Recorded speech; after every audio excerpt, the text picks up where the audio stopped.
Hello everyone, welcome to the new episode of Professionals Unplugged. I am your host Utkarsh Shukla and let me introduce you to my guest Charlotte. Charlotte, thank you so much for accepting our invite. Thank you for having me. I am looking forward to this conversation. Thank you so much, Charlotte. So let's begin with our very basic question. Can you please introduce our audience about yourself, like who you are, what work you do, anything you want to talk about yourself?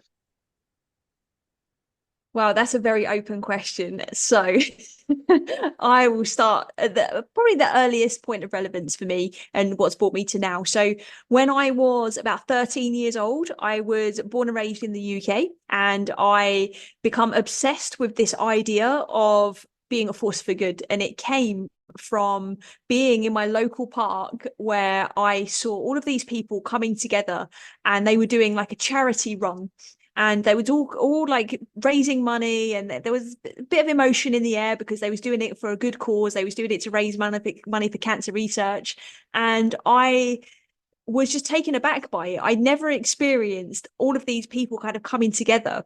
My upbringing was a little bit dysfunctional, probably to say the least here, and we really struggled, like my family, in terms of like connecting and really having this sense of giving back and doing things for other people and this real sense of community. And I just found it, and I was like awestruck when I was in that setting in the local park, and I just got this thing about being healthy. People were coming together to be healthy and well, and they were doing something good for each other and for the wider community and for a greater cause. And at that point, I just got a bit obsessed with this idea of, well, if we can all be healthy and well, then we can be a force for good in the world. And that basically started to shape the qualifications I chose to do, line of profession that I chose to be in, and what's led me to mission and what I do now as a company as well. So that's the short version. But basically, I went into cardiac rehab training, and I was working with people who were coming out of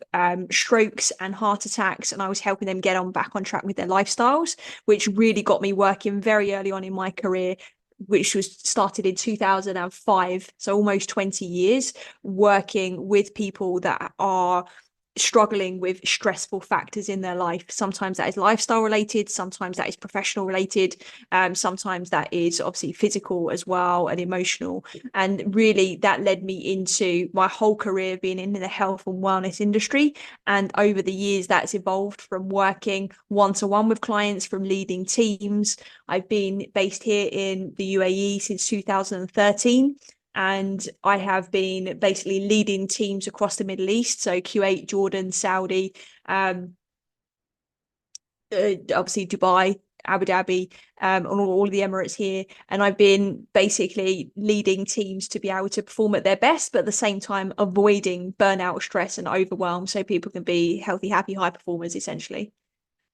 That's pretty awesome, I think, and also very kind of you to know that thing from your childhood, like from 13 year of age, then pursuing the same thing in order to help people Mm. around you. So, what were the challenges that you have faced while trying to achieve this or trying to follow this path? I know there must be very challenges, or sometimes people does not reciprocate when someone is trying to help them because nowadays a lot of frauds also happens, like in the terms of kindness or other things, right? So, did you also face these things, or how was your journey till now on this path? Yeah, absolutely I did. Like, I'm human, just like everybody else that's watching this. So absolutely there's challenges for sure. And what I didn't say just now is that, my company is called The Wellness Theory, and we help people to really overcome stress, burnout, and overwhelm, whether that be at individual level or at an organizational level. And the reason that we're on this mission is because we needed a certain level of support from our journey and the challenges that we faced that just wasn't available back then.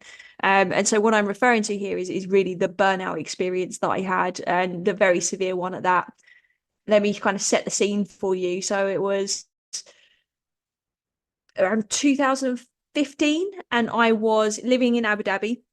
And I remember coming home from work. I was in a very senior position at the time, responsible for a lot of employees, responsible for a lot of revenue for the company, a lot of different things. I remember coming home from work, and I remember closing my bedroom door and just bursting into tears. And I was like, what is going on? Like, and it really almost like it freaked me out a little bit. I'm like, where is all this emotion coming from? And actually, what I realized is that this had been building up for a long period of time. And I was in that room, I would just hit a really, really dark moment where my thoughts were spiraling, my emotions were extremely overwhelmed, I was struggling to breathe, I was having thoughts of ending it all, and really got to the point of literally hanging up a scarf on a wardrobe in that room and was about to check out. And that was something that scared me. It really scared me, because on the outside looking in, everybody that I worked with would not believe that I was experiencing that kind of like poor mental health at that time. And it was fascinating for me because I was going through it, but I was very dissociated from what I was experiencing, which is, again, very unlike me. Also, I was working really hard. I was burning the candle at both ends. I was trying to be the best I could. I was striving for more. Your classic high performer, type A, just go, go, go, go, go. And it caught up with me. And it surprised me the most because I'd spent so long in this health and wellness space, but there was very little that was spoken around mental health and emotional well-being.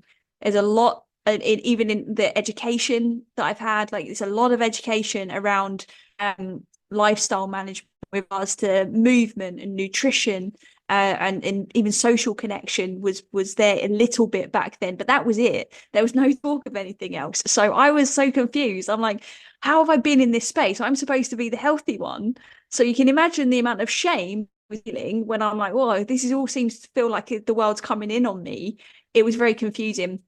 But it was in that moment I recognized, well, there's clearly something missing here. There's a big skill gap. And obviously at the time as well, there was a huge stigma around mental health. There still is today. But that was something that really led me down the rabbit hole of my own recovery and really understanding, how did I get to that stage of burnout? And then how has that influenced everything else since? And that was really where, after my own recovery, I've become so passionate about it, because I never want anybody to experience what I'd been through. So I got all of the relevant credentials to be able to then go and do this for other people, which is then when we founded our company. So what was the main thought that come to you that has stopped you from doing like what you have just mentioned to us? Like you were in a room, you were about to do that thing.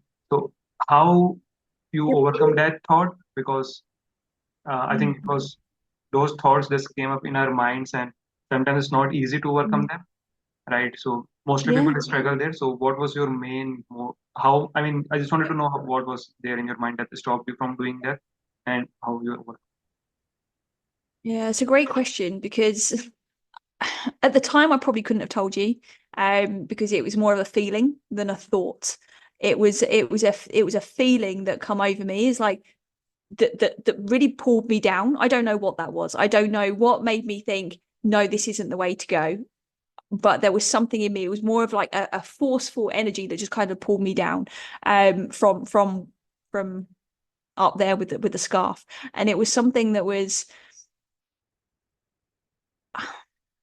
it was almost like a bit of an out of body experience, without that sounding too woo woo. But I was so emotional at the time. It was just like there was something, and I can't tell you what it was, but I do know the thought that made me think, I need help. And that was when I'm on the floor at that moment thinking, oh my gosh, what's going on? I kind of woke up to the situation that I was in. And it was this weird cocktail of emotion, right? There was this feeling of shame, fear, joy, relief. There was all of these feelings of, whoa, I'm so happy I didn't just do that, but oh my gosh, like that was really scary. And it was in that moment I was like, I need help, because this isn't okay. And it was that thought of, I need help, this isn't okay. And that was when I then reached out for support. And that's really the thing here, is if anybody's experiencing that level of ideation, is really important that you reach out for help. You reach out to a professional in those moments, because those are the moments that count, and those are the moments that are going to be pivotal for any kind of recovery. Yes, I totally agree with you. I think it is important to take care of your thoughts or your feelings, as you mentioned.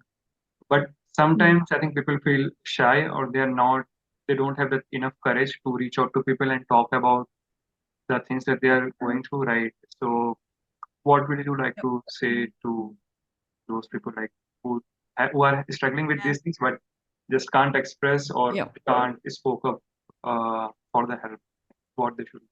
That's That's another amazing question, because that's exactly where I was at. I didn't know what I was experiencing. For whatever reason, with my conditioning and the way I'd been raised, I had no real emotional acumen. I couldn't tell you how I felt. You know, if somebody said, "How are you?" I'd say I'm good or I'm okay. And I genuinely thought I was, because I was kind of just, doing all the things. I was going to work, I had okay relationships, I thought I was just doing life and it was all right. But there was this these signs and symptoms that were present that I should have known to pay attention to, but I didn't know. And so this is where it comes in, is that we need to start to pay attention before perhaps we even start to reach out. We start to look for those signs so we don't have to get to that point in the first place. So if we're feeling shy about how we're feeling, or we're not sure what signs to listen to, just get a blank piece of paper and start to journal, start to write things down. Whatever's in your head, start to write it down. It can be a really tough thing to do, because we don't always want to see what's in our own mind sometimes on paper. But by actually putting it down, we're not having to share it with anyone. Give yourself permission to throw it away, burn it, whatever you want to do, but it is a form of release. And then really the key is being able to check in with those feelings and know that they're okay. Just because people don't speak about them, it doesn't mean people aren't experiencing them. There was a study that was done at the start of this year by Signal here in the Middle East, which showed that 98% of people are experiencing at least one symptom of burnout. That's 98% of people. So if somebody is thinking they're shy and they feel alone in this, and I get that, that's exactly how I felt. I thought I was the crazy one. I was the one that something wrong with me. And actually, what I realized after a bit of work is there was nothing wrong with me. I'm human. I just didn't have the skills that I needed to be able to understand my experience and to really process emotion that I'd actually been experiencing and holding on to from the past. Yeah, I totally agree with you. I think as a human, we forgot these things. Like everyone is facing those things, but it's just like, so we believe that it's us only who are facing those things. That is what is stopping us from being Yeah. able to reach out to the people for the help, or to reach out to the right people in order to get Yeah. the help on the issues that we are facing, right? And in terms of the Yeah. burnout, can you just enlighten us on the same, like when when we should be aware that, hey, this is the burnout that we are facing right now, or sometimes it's not easy to know, is it really a burnout or it is not, right? So can you just help So us on the same? if it, if it's burnout, you will know because you will feel it, right? I mean, full on burnout is when we mentally and physically collapse, right? And that is typically when we have no choice but to seek help, right? So burnout is a long road to get there typically. So burnout stems from what we call chronic stress. So chronic stress is when we've been experiencing stress over a prolonged period of time, and then we are starting to see some symptoms. So anything that's out of your norm and essentially is you not feeling well will be a sign of stress on your system. So, for example, a physical symptoms would be feeling tired all the time, feeling lethargic. Perhaps emotionally, you're feeling quite cynical about life. Perhaps you're feeling particularly overwhelmed, or the complete opposite, and you're feeling very numb and withdrawn. That could also be a sign. Mentally, we could be experiencing a lot of overthinking or negative thinking. We might take things very personally as well. So something that in the past might not have bothered you so much suddenly triggers you and you get upset about it. These are all signs that we're experiencing stress. And when we have those symptoms showing up for us on a regular basis, that's when we need to start to pay attention, because that's when our symptoms start to deteriorate, and that's when we can start to create health conditions. And sometimes we, unfortunately, in this day and age, we normalize the fact that we're tired, and we normalize that it's okay to be grumpy and it's okay to live at like 50% of our capacity because that's just life. But unfortunately, or fortunately, should I say, it doesn't have to be that way. Right? We can choose something different, but we have to pay attention to those signs, because when I look back now on my personal experience, there were so many signs. It was so obvious to me now looking back that I was eating more than I would usually. I was eating emotionally. I was struggling to sleep at night. I was overthinking about work situations. I was feeling a bit disconnected from the people around me, but I didn't notice that because I wasn't paying attention. I was just too busy and going through my days. So I think the real key here is try to catch the signs early and recognize what are the building blocks, what are these little breadcrumbs and the clues. Stress always leaves clues. So are we listening? Are we looking for the clues, or are we going to wait until we end up burning out to a point of needing additional support and regulating ourselves again?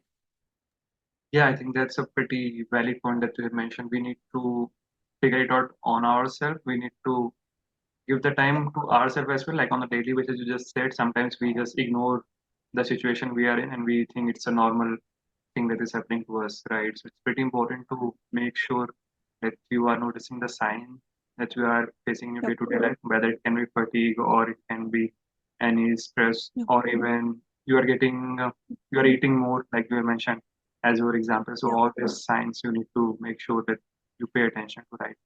Suppose, Yeah. like you mentioned, if you need to know if it is ready or not, you need to try to write the things. If in case there isn't any help available to that person, right?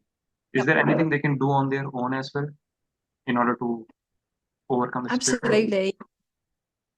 So is the question to overcome stress or to overcome burnout? It can be interchanged to both of them, but let's start with the burnout. Yeah. Okay. So if we want to overcome burnout, right, we have to look at ourselves holistically. So we have to look at how is my appetite, how is my nutrition, how do I reset and actually start to consume foods that are actually going to fuel me and help me recover. Am I drinking enough water? Am I getting enough sleep at night? Am I having the social support and connection and network that I need? We need to start addressing all of these different factors. And you can do that on your own. The beautiful thing about the world we live in now is you've got so much information at your fingertips. You can go onto Google. Most people know what it looks like to have a healthy diet. Most people know that they should go for a walk for at least 30 minutes a day. These things will help, but it does depend on the severity of the burnout somebody's experiencing. Sometimes taking time off of work and just nourishing yourself can be enough. And when I say time off of work, I don't mean a 2 week holiday. It might be an extended period of time if it's true burnout. There's a myth, by the way, that if you're feeling tired and burnt out, you should take a 2 week holiday and then life is good again. Yes, we feel refreshed, but that is almost like a band-aid over a bullet wound scenario. And we need to, again, just get onto some micro wins every day to build our energy over time versus these immersive experiences. So with burnout, if you've tried all of those things, you must seek help.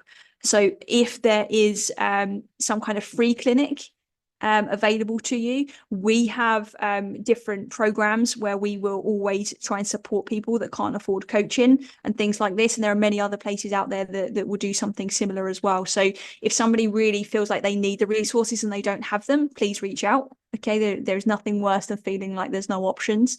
But for stress, which was part of the question as well, is we can just start to regulate ourselves better. And that is by doing things like journaling and writing down our thoughts, things like breathing. A very, very easy win if we are feeling particularly stressed is to inhale through the nose and extend our exhale to be double the length of the inhale. So, for example, we take a nice big deep breath in through the nose for like 4 seconds and then try and breathe all the way out for 8 seconds. That will start to regulate your nervous system and start to just bring Breathe you out. back down. Sorry to cut you. So we need to breathe in from nose and breathe out from mouth or from nose. So you can do either. Either. Either will be soothing. Yeah. If you're feeling particularly high charge, breathing out through the mouth will probably be very soothing. If you just want to regulate, it can be in and out through the nose. Either one of those are going to help. Don't overthink it. Just breathe in and breathe out for longer. That's the place to start always. And so they're probably two of the most powerful things. And I would add a third in there that like doing a body scan is very powerful as well. So all that means is you just gently closing your eyes and just bring your awareness to the top of your head all the way down to the tips of your toes and just observe and see what's going on. Because often when we're stressed, our body is holding on to that energy. And what we want to do is we want to just we want to breathe it out, but we want to just observe what is happening. Where am I feeling tense? Maybe it's in my shoulders. Maybe there's a bit of tension and heaviness in my heart. Maybe there's butterflies in my tummy. We don't have to try and do anything with it. We just have to observe it. And that alone can sometimes help that stress to dissipate as well. And the more frequently we can do these things, the easier it is for us to then be able to come out of those stress states. Thank you so much, Charlotte. I think that will really help a lot of people who will be listening to this, and especially the third one. I think that is a pretty important thing to do. I just Yep. noticed like what you just mentioned. I was trying to do the same, so it really regulates the things when you need to focus from your head to the toe, just eyes closed, right? I think these are the things Yep. that can generally help people in trying to overcome this. It's Yep. about knowledge on the same. These tools literally change your life. I know I'm kind of like whizzing through them for today's conversation to some extent, but it can be as simple as that. If anybody's listening to this or watching this, just try one thing. If you're feeling that bit stressed, just try one of those things, because it will bring you back to yourself. It'll bring your nervous system down, and it will make life that little bit easier. Thank you so much, Charlotte, for sharing this. So, do you think there is any difference in the upbringing as well? Like you have come from Europe, like you're born from UK, and now you are in Middle East.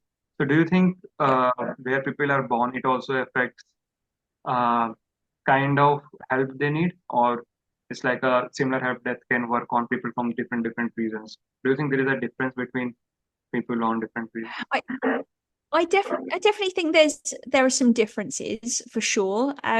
But underneath it all, I think we're all human and we all go through the same emotional development. We all our human body works in the same way.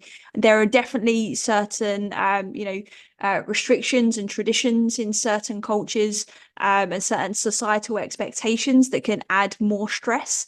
But at the same time, like, stress is perceptive. And what I mean by that is somebody could go through the most horrendous traumatic upbringing if you was to read it in a story or listen to it on the news, or if it's somebody you know or even yourself, but actually they are coping okay because they have the skill set that they need to be able to do that. But you might have somebody else that might experience something perhaps on a smaller scale, but they might feel extremely stressed about that situation. So it doesn't mean that one is better than the other or worse than the other. It simply means the way we are perceiving our own experience, that is what creates stress. We've seen so much data to that actually a lot of countries that are less well off when it comes to wealth are actually as well, and we've seen the opposite. So it's I think it's all it can all be debunked if we kind of looked at them all one by one. But I think underneath it all, we're all human, and it's our perception to our situations that makes the biggest difference. Yes, I totally agree with you. It's the perception that we have that is going to make the difference rather than the surroundings, right? So, how Yeah. a day look like to you in your life right now? Like, how is your schedule or how you deal with the things? Sorry, can you say that one again? How a day look like to you in your life right now? So a day in my life today. So that is an interesting question. So a day for me is initially waking up with a solid routine. On the most part, I always, without fail, will wake up with journaling. Always. There's other practices that I have that might come and go, or they might change and evolve, but journaling is like my one solid thing, because that sets me up for the day. Then I have to lean into our business, and I have to lean into our team. I have to lean into the clients that we serve, both at a corporate level and at a individual level. But my day today, for example, has been brilliant. It's been literally a case of coaching some of the well-being champions we have within an organization. It's been doing podcast interviews, because we also have a podcast. We've been doing lots of different creative things. We're about to launch an AI coach to be able to serve people who can't afford coaching as well. So that there's so many different elements to my day and so much variety. So I guess a day in my life is trying to be as healthy as I can, adding as much variety as I can to be able to serve as much as I can. And do you have any goal right now or any dream you like to share with us? Yeah, so our mission obviously is to ensure that when people are healthy and well, they can be a force for good in the world, right? And that's something that's come through because other people that worked with is that when they start to get results for themselves, it overspills into their communities and their families, which is extremely powerful. So that's always going to be the mission. I think that's always going to be the goal. I don't think we can dream much bigger than that at this point. However, I'm a true believer because I've been guilty of the opposite in the past, that it's more important to enjoy where you are now rather than continually chase things into the future. So it's all about the now and being whilst we are doing the things that we're doing. That's really the goal. That's pretty awesome of you, Charlotte. So thank you so much for spending so much of kindness around you and letting people know how that they can be helped by you and your organization with the wellness theory.